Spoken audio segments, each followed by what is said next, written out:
আসসালামু আলাইকুম ভিউয়ার্স, আমার তাদের আমি একটা কথা বলতে চাই। 2 দিন যাবত পানিতে তলিয়ে যাচ্ছে।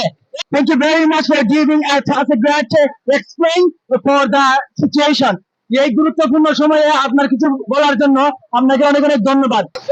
ইন্ডিয়ার পানিতে আমি যদি সেই এলাকাদের জন্য এই তোমার পানিতে আনতে পারছি, তাহলে মেম্বার চেয়ারম্যান কেন একটু পানিতে আনতে পারলো না? Thank you very much. তোমাকে অনেক অনেক ধন্যবাদ। আমি আশা করি তুমি বড় হয়ে জনগণের সেবা করবে।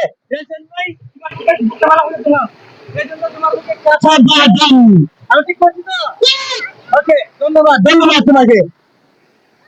এই যে দর্শক, আপনারা দেখতে পাচ্ছেন অনেক অনেক মানুষ আশেপাশে কিছু করার নেই তাদের। অনেক বৃষ্টির পানিতে বন্যায় তলিয়ে যাচ্ছে আমাদের এই এলাকা। আপনারা দেখতে পারবেন এই ভিডিওর মাধ্যমে অনেক ঘর বাড়ি তলিয়ে গেছে।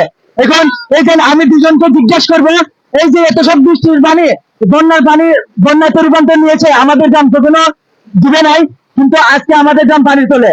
তো এই যে আপনাদের আমি কিছু বলতে চাচ্ছি, এই যে আমার দিকে তাকান, আমার দিকে তাকান। আপনারা এখন কুমার বাড়িতে আছেন, আপনারা কেউ কুমার বাড়িতে নামছেন, আপনাদের এই অভিযোগ কি, আপনাদের মতামত কি আমরা জানতে চাচ্ছি। আসসালামু আলাইকুম ভিউয়ার্স, আমার তাদের আমি একটা কথা বলতে চাই যে আমাদের এলাকায় 2 দিন যাবত পানিতে তলিয়ে যাচ্ছে। এই দেখেন আমাদের এলাকার অবস্থা।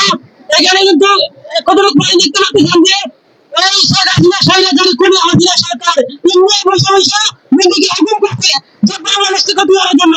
ওরা যত তাড়াতাড়ি সম্ভব বাংলাদেশের হোক, আইনের ভাষিত হোক।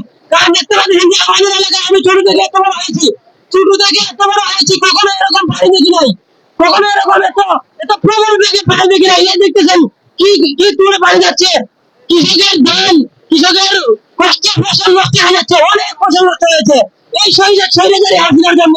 এই স্বৈরাচারী হাসিনা সরকার ইন্ডিয়া বসে বসে তার ওনার স্বামীকে হুকুম করতেছে যে বাংলাদেশের ক্ষতি করে ফেলবে।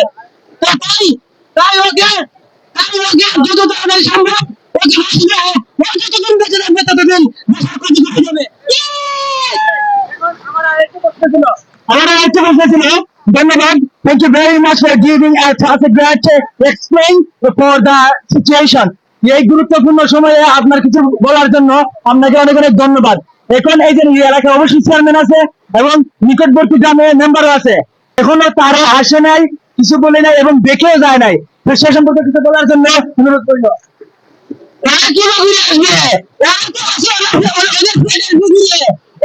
সরকারের কাছ থেকে সরকার আমাদেরকে টাকা দেয়, ওরা ওই জায়গায় পেটের ভিতরে ঢুকে, ওরা জনগণকে কি দেখবে, ওরা নিজেদের কি রাখতে পারে, জনগণকে কি দেখবে, তাই না ভাই?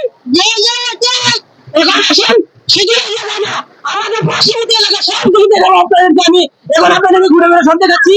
আসেন আসেন আমার সাথে আপনি আসেন, আপনি আসেন আমার মধ্যে।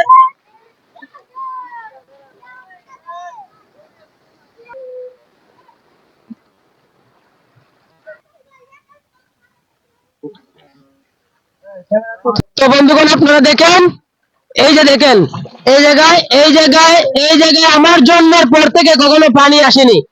আমার জন্মের পর থেকে এই জায়গায় কখনো পানি আসেনি। আজ কেন এত পানি? এখন আমরা আমরা আজকে লাইভে আসতে চাই নাই। কেন আসতে জানেন? কারণ আমাদের তো এরকম টাকা পয়সা নাই যে এই এলাকার মানুষকে কিছু দিতে পারবো না। তাই এই এলাকার মানুষকে যতটুকু সম্ভব আমরা সবাই মিলে, যত ছাত্ররা আছি, ছোট ছেলেমেয়েরা আছি, সবাই মিলে যথেষ্ট পরিমাণ সেবা রাখার চেষ্টা করব, যাতে এই এলাকার মানুষের কোনো ক্ষয়ক্ষতি না হয়। আর এটাই আমার কথা। আর বিশেষ করে হচ্ছে এই জায়গা দিয়া আমার জন্মের পর থেকে কখনো এই জায়গা দিয়ে পানি উঠতে দেখি নাই। এখন এই পানি কোথা থেকে এসেছে? এই পানি ইন্ডিয়ার বাঁধ খুলে দেওয়াতে এই পানি, এত পানি। এই দেখেন কৃষকের কষ্টের জমি।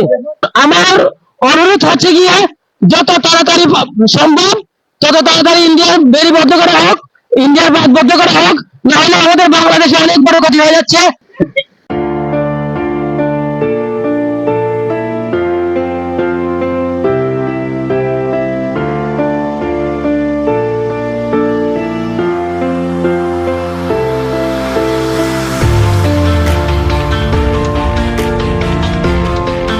বন্যার পানির মধ্যে তুমি কত কষ্টে আছো, তুমি খালি তোমার কথাটা হয়ে যায়।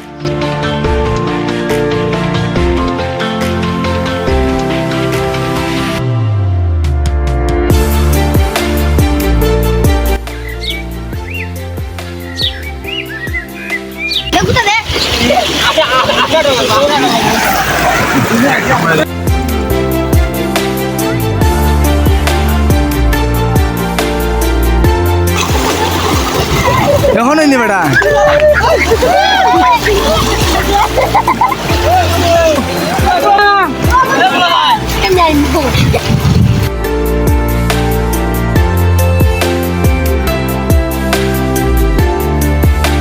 মানুষটা হয়তো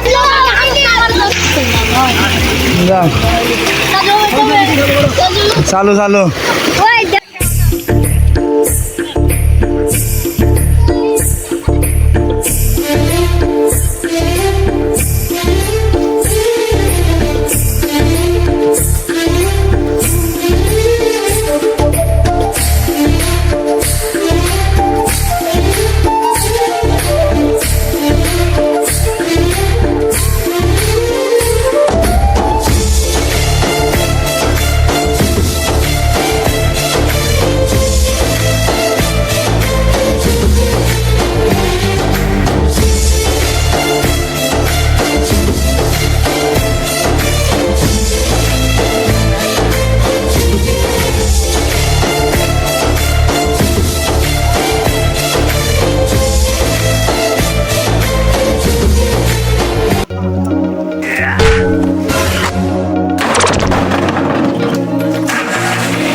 আপনাদের মাঝে আমি এসেছি